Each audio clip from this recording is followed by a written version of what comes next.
Hello guys, welcome to Siya science room. आज हम solve करेंगे एमपी बोर्ड साइंस का एनुअल पेपर जो कि है सेट डी। तो चलिए स्टार्ट करते हैं। तो यहाँ हमारा फर्स्ट क्वेश्चन है चूज द करेक्ट ऑप्शन। तो हम फर्स्ट देखेंगे the gap between two neuron is called. तो दो न्यूरॉन्स के बीच के गैप को बोलते हैं स्नैप्स।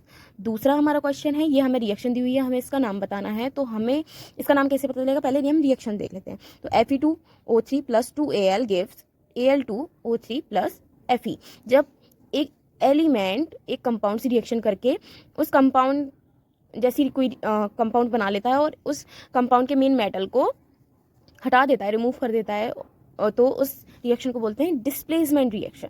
तो यहाँ डिस्प्लेसमेंट रिएक्शन करेक्ट आंसर है। थर्ड है which one of the following type of medicine is use for treating indigestion. Indigestion में कौन सी मेडिसिन यूज़ की जाती है? तो एंटीबायोटिक नहीं लेते हैं, एनालाइजिस नहीं लेते हैं, एंटीसेप्टिक नहीं लेते हैं, लेते हैं एंटासिड। एंटासिड सही आंसर।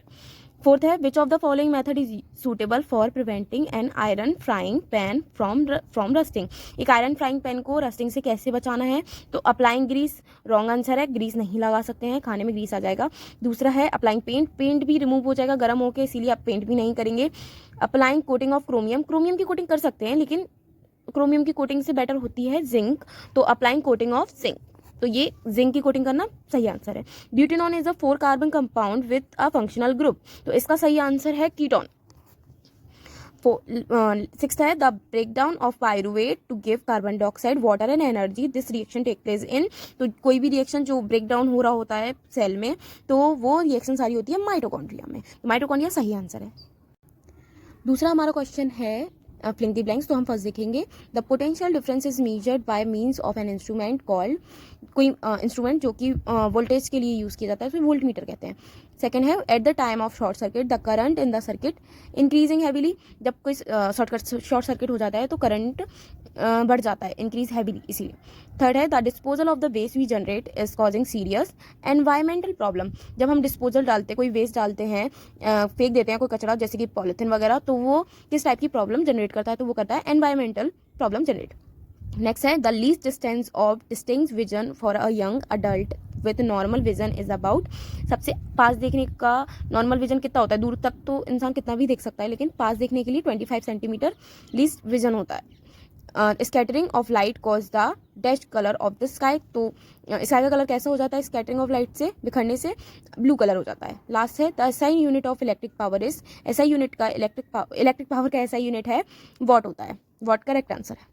क्वेश्चन नंबर 3 है हमारे ट्रू फॉल्स, जिनमें कि फर्स्ट है energy is absorbed in exothermic chemical reaction. क्या एनर्जी एब्जॉर्ब हो जाती है एक्सोथर्मिक रिएक्शन में? नहीं, ये है फॉल्स, एंडोथर्मिक में होती है।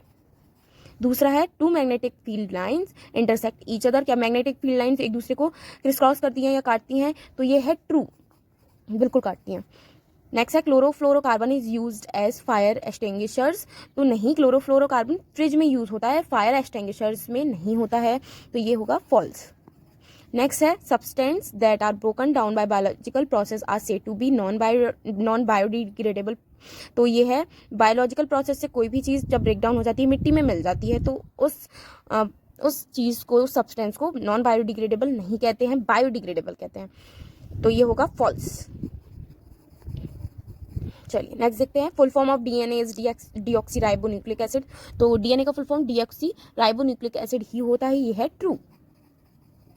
नेक्स्ट है hydra can be cut into many pieces and each piece grows into a complete organism this is known as regeneration. जब हाइड्रा को बहुत सारे पीसेस में कट करने के बाद वो उसमें से भी उग जाता है, उसमें से भी बढ़ जाता है, तो उस प्रोसेस को रीजनरेशन बोलते हैं। ये है बिल्कुल करेक्ट आंसर, ये है ट्रू। नंबर 4 है हमारा मैचिंग। तो चलिए मैच करते हैं। पेयर ऑफ क्रोमोसोम, तो XX तो ओनली फीमेल के लिए होता है, लेकिन यहाँ पे XX और XY दोनों दिए हैं। पेयर ऑफ क्रोमोसोम में हम लगाएंगे XY, X फीमेल के लिए, Y मेल के लिए। इंसुलिन होता है, इंसुलिन एक हार्मोन होता है जो कि डायबिटीज़ के या शुगर के पेशेंट्स को दिया जाता है, तो regulates blood sugar level. Insulin hormone ये काम करता है, तो इसको इससे मिला सकते हैं, इसको हम कहीं इससे मिला सकते हैं, ठीक है। नेक्स्ट हमारा मार्बल। तो मार्बल क्या होता है? तो मार्बल कैल्शियम कार्बोनेट होता है, इसको हम इससे मिला सकते हैं। नेक्स्ट हमारा विनेगर। तो विनेगर होता है एसिटिक एसिड। ब्रोमाइन होती है liquid non metal. Benzene, last में हमारा बेंजीन बताया, तो बेंजीन का XX तो है नहीं, तो बेंजीन का है C6H6। क्वेश्चन नंबर 5 है हमारे 1 वर्ड्स, जो कि चलिए देखते हैं। फर्स्ट है right the full form of MRI, तो MRI का फुल फॉर्म होता है मैग्नेटिक रेजोनेंस इमेजिंग। सेकंड है what is the blood pressure, तो ब्लड प्रेशर होता क्या है, तो यहाँ हम देखते हैं। फर्स्ट, ब्लड प्रेशर क्या होता है, force that your heart uses to pump blood around your body. कोई आपका हार्ट जो आपके ब्लड को प्रेशर फोर्स करता है, प्रेशराइज करता है, ताकि आपकी बॉडी में, पूरी बॉडी में ब्लड चला जाए, उसे ब्लड प्रेशर बोलते हैं। पहला तो ये हो गया। दूसरा हम लिख सकते हैं heart pumps blood to the arteries as your heart pumps blood to your body. Arteries की वॉल्स पे जो प्रेशर पड़ रहा होता है ब्लड प्रेशर के लिए, उसे ब्लड प्रेशर बोलते हैं। नेक्स्ट है right the name of plant hormone which help in the growth of the stem. Plant hormone है जो कि ग्रोथ के लिए यूज किया जाता है, उसका नाम है ऑक्सिन, AUXIN। नेक्स्ट है who worked out the main rule such as inheritance. Inheritance के लिए किसने दिया था मेन रूल, तो वो है जॉन मेंडल, ग्रेगर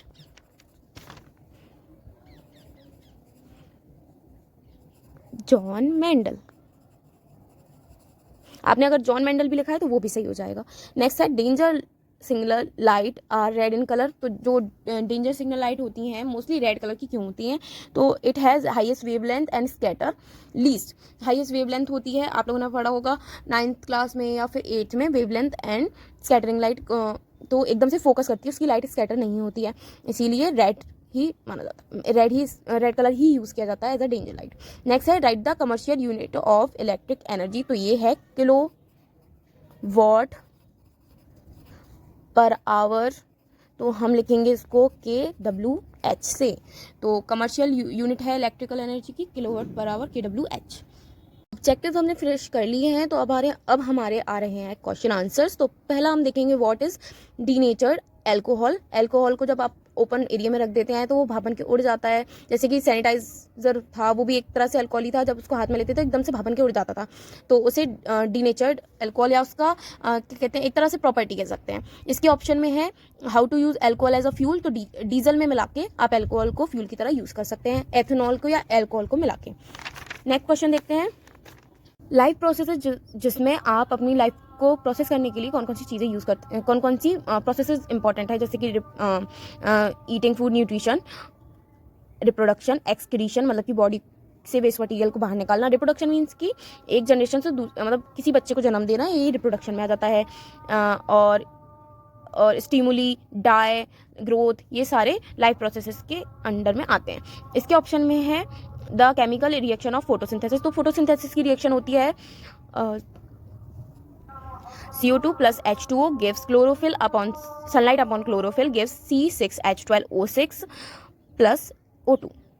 तो गाइज ये रही हमारी फोटोसिंथेसिस की रिएक्शन, जिसमें CO2 प्लस H2O जो जल के साथ, वाटर के साथ मिलके CO carbon dioxide sunlight and chlorophyll की प्रेजेंस में बनाती है ग्लूकोज। C6H12O6 ग्लूकोज का फॉर्मूला होता है, प्लस ऑक्सीजन रिलीज होती है, प्लस एनर्जी रिलीज होती है। नेक्स्ट क्वेश्चन देखेंगे कुछ why is vegetative propagation practices for growing some type of plants give reason. तो वेजिटेटिव प्रोपोगेशन होता है बिना सीड के किसी प्लांट को उगाना, जैसे कि हम रोज़ को हम कलम से उगा देते हैं, या फिर जड़ लगा के बनाना के पेड़ को उगा देते हैं, उस प्रोसेस को वेजिटेटिव प्रोपोगेशन बोला जाता है। ये इसीलिए यूज़ करते हैं क्योंकि किसी जगह पे अगर बीज नहीं उग सकता है, कोई वैसी जगह है अलग सी, या मिट्टी का एनवायरनमेंट वैसा नहीं है, वेदर वैसा नहीं है, तो उस तरीके से दूसरी कलम या कुछ पार्ट लगा के उस पौधे को ग्रो कर सकते हैं, प्लांट को ग्रो कर सकते हैं। नेक्स्ट है हमारा टिश्यू कल्चर टेक्निक, इसमें से मुझे यही ठीक लगा, तो ये ज़्यादा बेटर है। नेक्स्ट है how does the embryo get nourishment inside the mother body, तो प्लेसेंटा के थ्रू बेबी मदर्स बॉडी से, माँ की बॉडी से पूरा न्यूट्रिशन प्लेसेंटा के थ्रू लेता है। इसके ऑप्शन में है what is menstruation, how many days usually last in menstruation, तो मेंस्ट्रुएशन होता है मंथली ब्लीडिंग या डिस्चार्ज जो कि फीमेल बॉडी से रिलीज होता है, discharge bleeding as a bleeding के थ्रू, तो उसे मेंस्ट्रुएशन कहते हैं, जो कि 30 डेज के साइकिल के आफ्टर आते हैं। And how many days usually last in menstruation, तो मेंस्ट्रुएशन कितने दिन चलता है, तो एवरेज हम लेंगे तो up to 5 days. Next question है हमारा how is the sex of the child determined in human beings. Question number 9 था how is the sex of a child determined in human being. हमें सिर्फ डायग्राम बनाना था, तो डायग्राम को हम देखेंगे ज़रा इधर। तो फीमेल के लिए लेते हैं हम x and x chromosome, female के लिए मेल के लिए लेते हैं एक्स एंड वाई क्रोमोसोम। तो हमने नीचे पहले ही राउंड शेप में ये बॉक्सेस बना दिए थे, सर्कल बना दिए थे। उसके बाद हम एक्स और यार वाई वाले को देख लें। तो एक्स के लिए हमने दोनों साइड के बॉक्सेस में इसके दोनों लाइनिंग्स कर दी हैं, और इधर वाई एक्स के नीचे दोनों लाइनिंग्स कर दी हैं। इधर वाले एक्स ने राइट वाले दोनों बॉक्सेस को लाइनिंग्स क्लिक कराई, तो दोनों को क्रोमोसोम दिया एक्स एंड एक्स। इधर वाले एक्स ने दोनों साइड के एक्स एंड दोनों साइड के क्रोमोसोम दिए हैं। तो यहाँ पे एक्स एक्स आया है मतलब कि गर्ल चाइल्ड होगी, एक्स एक्स आया है गर्ल चाइल्ड होगी, एक्स वाई आया है तो बॉय, एक्स वाई तो बॉय। ये था हमारा sex of the child determined in human beings. इसके ऑप्शन में था ये भी कुछ ऐसा ही क्वेश्चन है। नेक्स्ट देखिए, क्वेश्चन नंबर 11 है law of reflection of light. तो यहाँ पे law of reflection of light क्या है, incident ray is equals to reflected ray. तो यहाँ पे हमने ये डायग्राम भी अगर आपने बना दिया होगा तो ठीक रहेगा, सिंपल सा डायग्राम है। मिरर आई मतलब इंसिडेंट रे जो कि आ रही है, ये दोनों इक्वल्स होती हैं। अगर नहीं है यहाँ पे तो अगर आपने बनाई होंगी तो बेटर है। आर मीन्स की रिफ्लेक्टेड, जो कि आर आने के बाद टकरा के इधर जा रही है, वो रिफ्लेक्टेड रे है। इसके बाद इस क्वेश्चन को छोड़ देते हैं। नेक्स्ट आइए, क्वेश्चन नंबर 12 है one dioptre of a power of lens. ये क्वेश्चन नंबर 9 का चैप्टर 9 का आंसर है। ये वाला शायद नहीं मैंने पढ़ा, तो नेक्स्ट देखते हैं। क्वेश्चन नंबर 13 है why does the sky appear dark instead of blue to an astronaut, why give reason. क्योंकि वहाँ पे एयर नहीं होती है, एयर क्या करती है, स्कैटर करती है लाइट को, तो इसीलिए कोई चीज़ चमकीली सी दिखाई देती है या फिर कलर्स हमको दिखाई देते हैं। वहाँ पे स्काई है ही नहीं, कोई स्कैटर करने के लिए हवा ही नहीं है, तो एस्ट्रोनॉट को सब कुछ ब्लैक ब्लैक सा दिखाई देता है, डार्क दिखाई देता है। ऑप्शन में हमारे why the planet do not twinkle. तो प्लांट्स क्यों नहीं वो प्लैनेट्स क्यों नहीं चमकते, तो क्योंकि प्लैनेट्स के पास खुद की कोई लाइट नहीं है, इसीलिए प्लैनेट्स नहीं चमकते हैं। इसका देखें, draw the symbol of following components used in circuit diagram. तो इनके सिंबल्स हैं, ऐसे सेल बनता है, ये थोड़ा लंबा होता है, ये थोड़ा छोटा होता है, ये माइनस होती है, ये पॉजिटिव साइड होती है। रजिस्टर देखेंगे ऐसे ऐसे ऐसे ऐसे ऐसे, और ये होता है रजिस्टर। इसके ऑप्शन में है on what factors does the resistance of a conductor depend. तो रेजिस्टेंस किस फैक्टर पे डिपेंड करता है, उसकी लेंथ पे, उसके एरिया पे, टेम्परेचर पे। नेक्स्ट देखते हैं, क्वेश्चन नंबर 15 है why should curd and sour substance not be kept in brass and copper vessels. तो कुछ दही को या खट्टी चीज़ों को सोर सब्सटेंस जो होते हैं, खट्टे सब्सटेंस, उनको ब्रास या कॉपर वेसल्स में क्यों नहीं रखा जाता, उनके बर्तनों में क्यों नहीं रखा जाता, क्योंकि brass and copper pure metals होती हैं, और ये मेटल्स एसिड से रिएक्ट करके उस बर्तन को छेद कर देते हैं, मतलब वो बर्तन खराब हो जाएगा, आपके यूज़ का नहीं रहेगा, ऐसा कुछ। ऑप्शन में देखिए एसिड रेन क्या होती है। तो एसिड रेन जो पॉल्यूशन है या कार्बन मोनोऑक्साइड है जो गाड़ियों से निकल रही है, पॉल्यूशन वाली गैसेज, वो एयर में ऊपर जाके बारिश के साथ में गिरती हैं, उसको एसिड रेन बोलते हैं। नेक्स्ट इन्होंने पूछा था हमको लेमन एंड एंट एसिड। तो इनके लेमन में कौन सा एसिड होता है, और एंट स्टिंग में कौन सा, जब चींटी काट लेती है तो कौन सा एसिड हमारी बॉडी में इंजेक्ट करती है। तो लेमन में होता है सिट्रिक एसिड, चींटी के डंक में होता है फॉर्मिक एसिड। नीचे क्वेश्चन में देखेंगे बेकिंग सोडा। तो 2 यूजेस ऑफ बेकिंग सोडा इन्होंने पूछे हैं। तो फर्स्ट यूज़ होता है बेकिंग सोडा का पहले तो किचन में, दूसरा फायर एक्सटिंग्विशर्स में होता है, और भी सारे यूज़ होते हैं, जैसे कि इंडाइजेशन में भी यूज़ कर सकते हैं आप। नेक्स्ट देखिए, ईथेन का इलेक्ट्रॉन डॉट स्ट्रक्चर बनाना है हमको, तो हमने ईथ मतलब कि 2 कार्बन रखने थे, और ऐसे करके कार्बन की वैलेंसी 4 होती है, और 4 के बाद इनको दोनों में एक्सचेंज करके ऐसा कुछ स्ट्रक्चर बनेगा। मीथ मतलब कि यहाँ पे METH मतलब कि सिंगल कार्बन, तो कुछ इस तरीके का स्ट्रक्चर बनेगा। तो नेक्स्ट देखते हैं। नेक्स्ट हमारा question, give an example of a metal which is a liquid at room temperature. तो रूम टेम्परेचर पे कौन सी लिक्विड होती है, मरकरी मेटल लिक्विड होती है, जिसको हम Hg से सिम्बलाइज करते हैं। Can be easily cut with a knife. तो सोडियम मेटल नाइफ से कट कर सकते हैं, जिसको हम Na से सिम्बलाइज करते हैं। Is the best conductor of heat. तो सिल्वर बेस्ट कंडक्टर होती है हीट की, जिसको Ag से सिम्बलाइज करते हैं। आपने अगर कॉपर भी लिखा है तो वो भी ठीक आंसर है।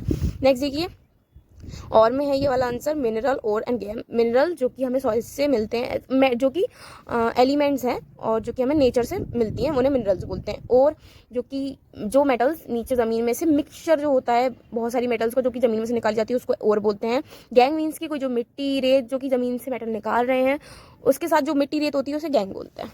नेक्स्ट क्वेश्चन देखिए, यहाँ पे हमको बनाना था draw the structure of neuron and write 2 names of organelles of any cell. तो यहाँ पे हमें न्यूरॉन का स्ट्रक्चर कुछ इस टाइप का होता है। यहाँ पे होता है डेंड्राइट, जहाँ होती है नर्व एंडिंग, एक्सॉन बीच में होता है, यहाँ पे होता है न्यूक्लियस। और इन्होंने हमें बोला है 2 ऑर्गेनल्स की नेम लिखिए, कोई ऑर्गेनल्स की नेम किसी भी सेल के। तो आप किसी भी सेल के नेम्स लिख सकते हैं ऑर्गेनेल्स के, मान के चलो हम प्लांट सेल का लिख देते हैं या एनिमल सेल का लिख देते हैं, कुछ भी माइटोकॉन्ड्रिया लिख दिया या फिर हमने लाइसोसोम लिख दिया, ऐसा कुछ। नेक्स्ट देखिए, ये थोड़ा स्ट्रक्चर थोड़ा ऐसा ऐसा था, तो नेक्स्ट क्वेश्चन देखेंगे। क्वेश्चन नंबर 20 है the right hand thumb rule. Maxwell के रूम ही वो मैक्सवेल का right hand thumb rule and left hand thumb rule, इसमें सिर्फ डायग्राम बनाना थे दोनों के। नेक्स्ट क्वेश्चन देखेंगे। क्वेश्चन नंबर 21 पे हैं आपकी रिएक्शंस, तो रिएक्शन को हम देख लेते हैं। ये है FeSO4, वही सेम रिएक्शन जो हमने पहले भी देखी थी, उसको इसे बोलते हैं डीकम्पोजिशन रिएक्शन, क्योंकि इसमें डीकम्पोज हो रही है, एक ही कंपाउंड और पार्ट्स में टूट रहा है और कंपाउंड बना रहा है, खुद अकेले टूट के और कंपाउंड बना रहा है, इसे बोलते हैं डीकम्पोजिशन रिएक्शन। यहाँ CaO मतलब कैल्शियम ऑक्साइड और वाटर से रिएक्शन करके कैल्शियम हाइड्रोक्साइड बना रहा है, इसे कॉम्बिनेशन रिएक्शन बोलते हैं, कि जहाँ दो चीज़ें मिलके एक अकेली कंपाउंड को बना रही हैं। नेक्स्ट है Fe plus CuSO4 gives FeSO4। यहाँ सिंगल डिस्प्लेसमेंट हो रहा है, तो यहाँ पे हम सिंगल डिस्प्लेसमेंट लिखने की जगह डिस्प्लेसमेंट लिखेंगे, क्योंकि यहाँ पे Fe CuSO4 में Cu को रिमूव करके FeSO4 बना रही है और Cu बेचारा अकेला एलिमेंट बचा है, तो यहाँ डिस्प्लेसमेंट रिएक्शन होगी। फोर्थ है NaSO4 प्लस, यहाँ ये एक कंपाउंड दिया हुआ है, ये एक कंपाउंड दिया हुआ है, यहाँ ये एलिमेंट्स एक दूसरे से क्रिस क्रॉस करके कोई नए एलिमेंट्स का फॉर्मेशन करेंगे, तो इस रिएक्शन को बोलेंगे हम डबल डिस्प्लेसमेंट रिएक्शन।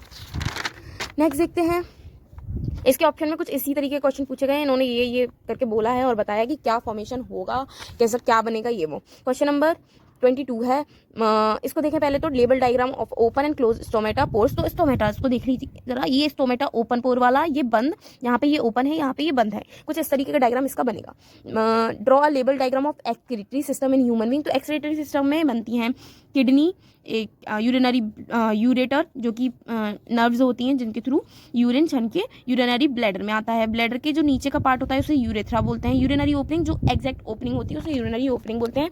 डायग्राम बहुत छोटा सा है, अगर आपने बड़ा बनाया होगा तो बहुत सही से नाम लिखे होंगे और बहुत सही लग रहा होगा। क्वेश्चन नंबर 23 है, ये हमारा लास्ट क्वेश्चन है। ये थोड़ा सा न्यूमेरिकल टाइप क्वेश्चन है, अगर आपने अपनी बुक में देखा हो तो ये आपको क्वेश्चन इजीली मिल जाएगा। बहुत टफ पेपर नहीं था, मॉडरेट पेपर था। क्वेश्चन के आंसर आप मैच कर सकते हैं। Thank you.